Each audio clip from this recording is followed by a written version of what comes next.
Hello friends, स्वागत है आप सभी का हमारे इस यूट्यूब चैनल में। तो देखिए फ्रेंड्स, झारखंड शैक्षिक अनुसंधान एवं प्रशिक्षण परिषद रांची झारखंड प्रतिदर्श प्रश्न पत्र 2024-25। देखिए, जो बच्चे अभी क्लास 8 में हैं और 2025 में एग्जाम देने वाले हैं 28 जनवरी 2025 को, ठीक है। आप लोग का एग्जाम जो है ना क्लास 8 का 28 जनवरी 2025 को एग्जाम होने वाला है, ठीक है। देख सकते हैं हिंदी विषय है, 1 घंटे का एग्जाम होगा। टोटल नंबर आपका देख सकते हैं 50 नंबर का क्वेश्चन आपको पूछा जाएगा। तो आप इस वीडियो को शुरू से अंत तक जरूर देखिएगा। यहाँ पर कुछ सामान्य निर्देश भी दिया हुआ है, इसको हम अच्छे से आपको बता देंगे अभी इस वीडियो में, ठीक है। तो इस वीडियो को कंप्लीट शुरू से अंत तक जरूर देखिएगा। अगर आप इस क्वेश्चन मॉडल को शुरू से अंत तक पढ़ लेते हैं तो आपका बहुत सारा ऐसा क्वेश्चन होगा जो कि फाइनल एग्जाम में देखने को मिलेगा इससे रिलेटेड। यहाँ पर देख सकते हैं सामान्य निर्देश है, इसको अच्छे से समझ लीजिए। देखिए, क्वेश्चन में भी आपका इस प्रकार से लिखा हुआ रहेगा, सभी प्रश्न अनिवार्य है, मतलब सारा क्वेश्चन का आंसर आपको करना है, ठीक है। किसी को भी नहीं छोड़ना है, एक भी नहीं छोड़ना है। क्यों नहीं छोड़ना है आगे मैं आपको बताऊंगा। देखिए, कुल प्रश्नों की संख्या मतलब टोटल क्वेश्चन आपका 50 को रहेगा, जो 3 खंडों क ख ग में विभक्त रहेगा, मतलब खंड खंड वाइज में आपका रहेगा, ठीक है। सेक्शन वाइज में डिवाइड किया हुआ रहेगा क ख ग में। इस प्रकार से प्रत्येक प्रश्न के 4 विकल्प दिए गए हैं, मतलब जितना भी सारा क्वेश्चन रहेगा 4-4 करके ऑप्शन आपको मिलेगा, ठीक है। और सही ऑप्शन को आपको चूज करना है, सेलेक्ट करना है।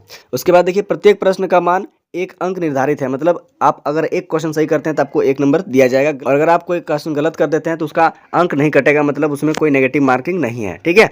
तो यहाँ पर देख सकते हैं ये खंड क है, ठीक है। इसमें अपठित बोध सबसे पहले दिया हुआ है। तो देखिए, निम्नलिखित गद्यांश को ध्यानपूर्वक पढ़कर प्रश्न संख्या 1 से 4 के लिए सही उत्तर का चयन करें। तो सबसे पहले यहाँ पर इस गद्यांश को आपको पढ़ना होगा। तो चलिए इस गद्यांश को यहाँ पर हम पढ़ लेते हैं, ठीक है। उसके बाद फिर इसका क्वेश्चन जो है उसको देखेंगे और उसका आंसर करेंगे। देखिए, इसमें कहा गया है, दीपावली भारत का एक प्रमुख त्यौहार है जिसे रोशनी का पर्व भी कहा जाता है। यह त्यौहार कार्तिक मास की अमावस्या को मनाया जाता है ना। दीपावली भगवान श्री राम के 14 वर्षों के वनवास के बाद अयोध्या लौटने की खुशी में मनाई जाती है। इस दिन घरों को दियों और रंगीन लाइटों से सजाया जाता है। लोग अपने घरों की सफाई करते हैं, नए कपड़े पहनते हैं और स्वादिष्ट व्यंजनों का आनंद लेते हैं। अब आइए क्वेश्चन की ओर बढ़ते हैं। देखिए, क्वेश्चन में क्या कह रहा है, इसमें कह रहा है रोशनी का पर्व किस भारतीय त्योहार को माना गया है। तो देखिए, ऑप्शन पहला में दिया हुआ है दीपावली, होली, रक्षाबंधन, दुर्गा पूजा। तो ऑप्शन नंबर पहला हो जाएगा राइट आंसर, दीपावली, है ना। अभी हम लोग पढ़े ऊपर में रोशनी का त्यौहार दीपावली, ठीक है। आगे देखिए, दीपावली किस महीने में मनाई जाती है, तो कार्तिक मास में मनाई जाती है। यहाँ पर ऊपर में हम लोग भी पढ़े, ठीक है ना। यहाँ देख सकते हैं त्यौहार कार्तिक माह में अमावस्या में मनाया जाता है, ठीक है। उसके बाद देखिए अगला क्वेश्चन, यहाँ पर तीसरा नंबर, दीपावली का त्यौहार किस घटना की खुशी में मनाया जाता है। तो देखिए, पहला ऑप्शन में भगवान श्री कृष्ण के जन्म की, भगवान श्री कृष्ण के अयोध्या लौटने की, और दुर्गा पूजा की, या महाशिवरात्रि की। तो ऑप्शन बी होगा राइट आंसर, भगवान श्री राम के अयोध्या लौटने की। जब भगवान श्री राम अयोध्या लौटे थे उसी दिन से दिवाली मनाना शुरू हो गया है। अगला क्वेश्चन है 4 नंबर, कौन 14 वर्षों के वनवास में थे। तो ऑप्शन नंबर कौन होगा, सी होगा, राम, ठीक है।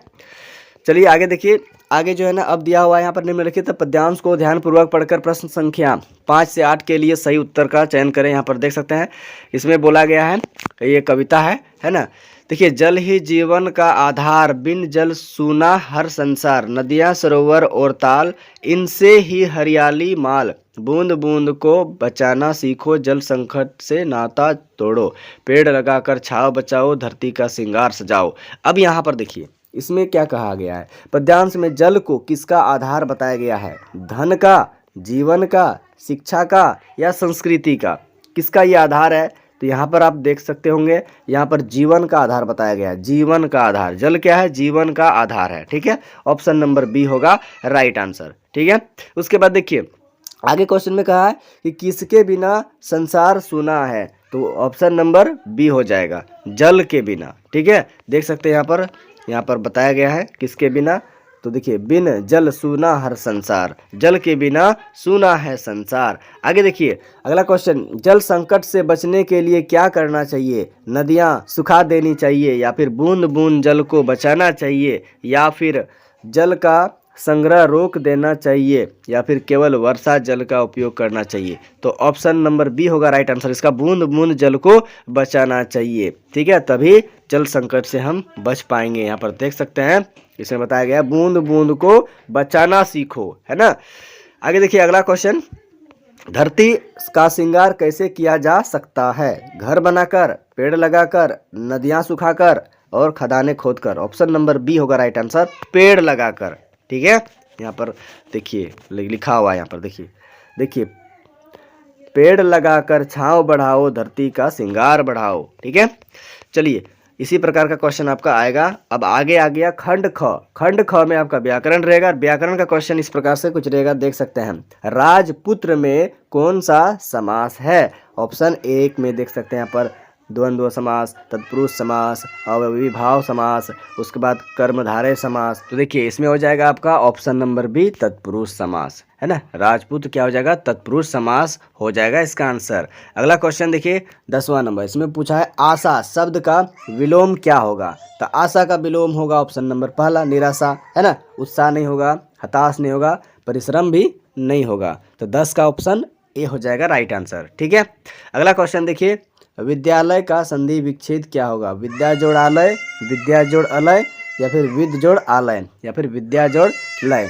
तो इसमें हो जाएगा ऑप्शन नंबर पहला, विद्या जोड़ आलय। ठीक है, अगला क्वेश्चन देख सकते हैं। अगला क्वेश्चन पूछा गया 12 नंबर में, सूर्य का पर्यायवाची शब्द कौन सा है? तो देखिए चंद्रमा दिया हुआ है, रवि दिया हुआ है, धरती दिया हुआ है, वरुण दिया हुआ है। तो ऑप्शन नंबर बी होगा राइट आंसर। ठीक है, रवि होगा सूर्य का पर्यायवाची शब्द। ठीक है, चलिए अगला क्वेश्चन देख सकते हैं 13 नंबर, अनुपस्थित शब्द में कौन सा उपसर्ग है? देखिए अनु है, अन है, अप है, उप है। तो देखिए शुरू में ही लगा हुआ है अनु। ठीक है, तो ऑप्शन ए हो जाएगा राइट आंसर। ठीक है, अनु हो जाएगा 13 का। चलिए अगला क्वेश्चन देखिए 14 नंबर, 9 2 11 होना मुहावरे का सही अर्थ क्या है? गिनती करना, भाग जाना। ऑप्शन नंबर बी हो जाएगा राइट आंसर, भाग जाना। ठीक है, अगला ऑप्शन में यहाँ पर दिया हुआ था संयोग होना, जोड़ना है, तो ये सब नहीं होगा। अगला देखिए 15 नंबर में, पंकज का क्या अर्थ हो सकता है? तो चंद्रमा, सूर्य, तारा, कमल। तो कमल को बोलते हैं पंकज। ठीक है, फूल। चलिए अगला क्वेश्चन देखिए, नायक का स्त्रीलिंग रूप क्या है? तो नायिका होगा, ऑप्शन नंबर पहला हो जाएगा नायिका। ठीक है, नायकानी नहीं होगा, नायकी नहीं होगा, नायका नहीं होगा, ए हो जाएगा राइट आंसर। 17 नंबर में देखिए, गंगा नदी बहुत पवित्र है, इस वाक्य में जातिवाचक संज्ञा शब्द कौन सा है? तो देखिए ये जातिवाचक संज्ञा गंगा होगा, ऑप्शन नंबर पहला। ठीक है, अगला क्वेश्चन देखिए, उसने मुझसे मदद मांगी, इस वाक्य में उसने कैसा शब्द है? संज्ञा है, सर्वनाम है, क्रिया है, कर्म है।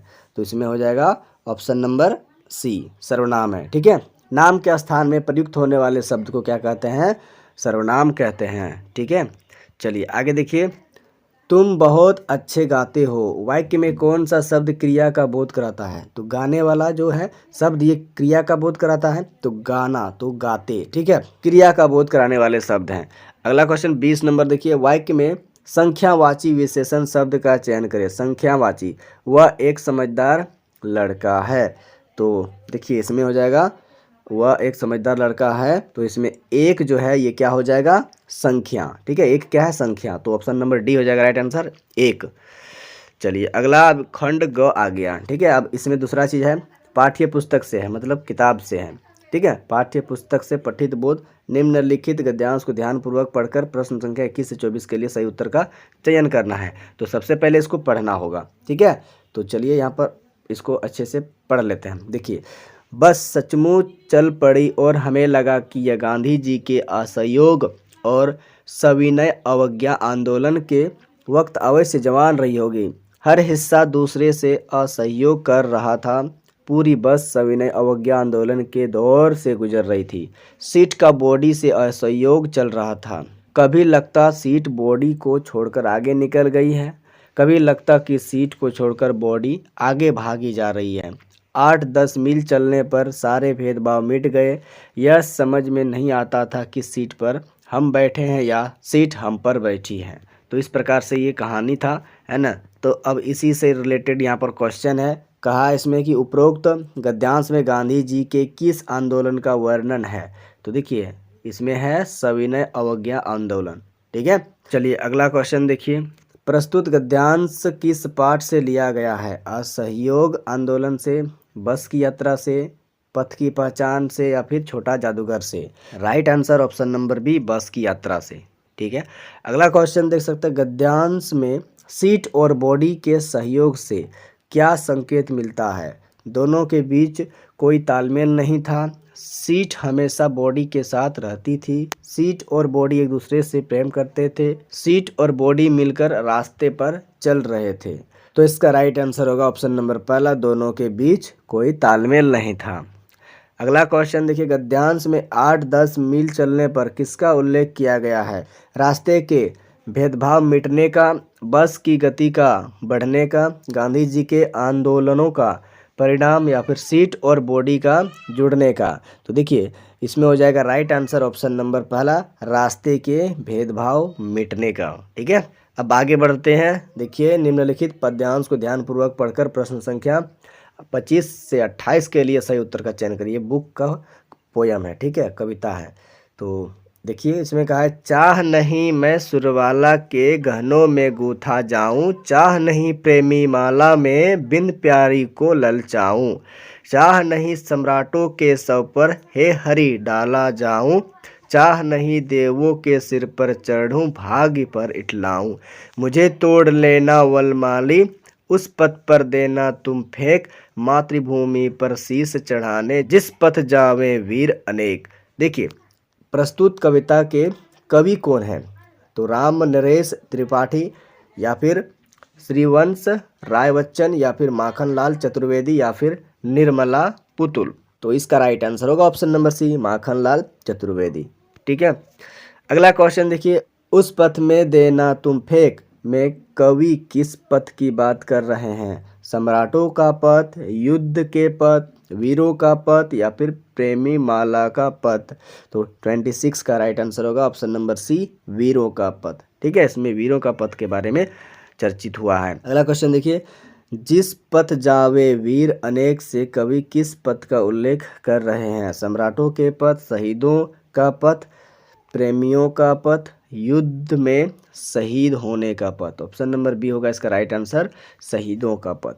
ठीक है, 27 का हो जाएगा ऑप्शन नंबर बी, शहीदों का पथ, शहीद का रास्ता। प्रस्तुत कविता का मूल भाव क्या है? इसमें पूछा गया है इस कविता का मूल भाव क्या है? तो ऑप्शन देख सकते हैं यहाँ पर, मातृभूमि की सेवा, सम्राटों की सेवा, प्रेमी सेवा, उपयुक्त सभी। तो इसमें इसका राइट आंसर होगा ऑप्शन नंबर पहला, मातृभूमि की सेवा। ठीक है, अगला देखिए, निम्नलिखित प्रश्न के लिए सही उत्तर का चयन करें। छोटा जादूगर अपनी माँ के लिए क्या ले जाना चाहता था? मिठाई, दवा, पथ्य, या साड़ी। तो ऑप्शन नंबर सी हो जाएगा, पथ्य ले जाना चाहता था। ठीक है, ऑप्शन सी हो जाएगा राइट आंसर। 30 नंबर का प्रश्न देखिए, मित्रता पाठ के लेखक कौन है? रामचंद्र शुक्ल, या फिर जयशंकर प्रसाद, प्रेमचंद, या फिर ज्ञान रंजन। तो देखिए 30 का हो जाएगा राइट आंसर ऑप्शन नंबर पहला, रामचंद्र शुक्ल। अगला प्रश्न देखिए, पूर्व चलने के बटोही बाट की पहचान कर ले। इसमें बटोही किसे कहा गया है? कवि को, पथिक को, विद्यार्थी को, या फिर शिक्षक को। तो देखिए ऑप्शन नंबर बी होगा इसका राइट आंसर, पथिक को। ठीक है, पथ में जो चलता है उस राहगीर को। आगे देखिए, लेखक के भाई साहब उनसे कितने साल बड़े थे? 2 साल, 4 साल, 3 साल, 5 साल। तो 32 का राइट आंसर होगा ऑप्शन नंबर डी, 5 साल के बड़े थे। अगला प्रश्न देखिए, लेखक और उसके बड़े भाई कहाँ रहते थे? घर में, नानी घर में, हॉस्टल में, या किराए के घर में। तो 33 का right answer option number C हो जाएगा, हॉस्टल में। ठीक है, अगला क्वेश्चन देखिए, अशोक का शस्त्र त्याग कैसी रचना है? तो नाटक है, कहानी है, एकांकी है, या फिर निबंध है। तो 34 का राइट आंसर होगा ऑप्शन नंबर सी, एकांकी। ठीक है, अगला प्रश्न देखिए, सम्राट अशोक ने किस राज्य पर चढ़ाई की थी? मगध में, बोधगया में, या फिर पाटलिपुत्र में, या फिर कलिंग में। तो देखिए 35 का राइट आंसर हो जाएगा ऑप्शन नंबर डी, कलिंग में। ठीक है, ऑप्शन नंबर डी होगा इसका राइट आंसर। अगला क्वेश्चन देखिए, कलिंग महाराज की कन्या का क्या नाम था? मिथिला, शिखा, पद्मा, इनमें से कोई नहीं। तो 36 का right answer option number C होगा, पद्मा। कलिंग महाराज की कन्या का नाम पद्मा था। ठीक है, अगला क्वेश्चन, अमरूद का पेड़ के लेखक की माँ कहाँ के जेल में थी? अजमेर, भोपाल, सूरत, या फिर अंडमान।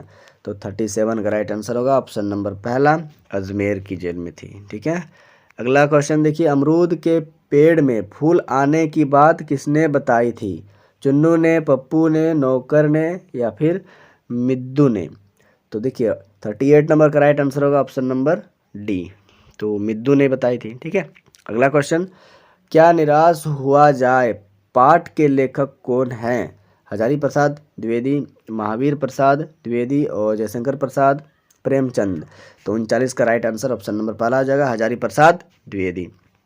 अगला क्वेश्चन देखिए, क्या निराश हुआ जाए पाठ में बस का कंडक्टर साइकिल से कहाँ चला गया? वह भाग गया, वह दूसरी बस लेने गया, वह जंगल में चला गया, वह अपने घर चला गया।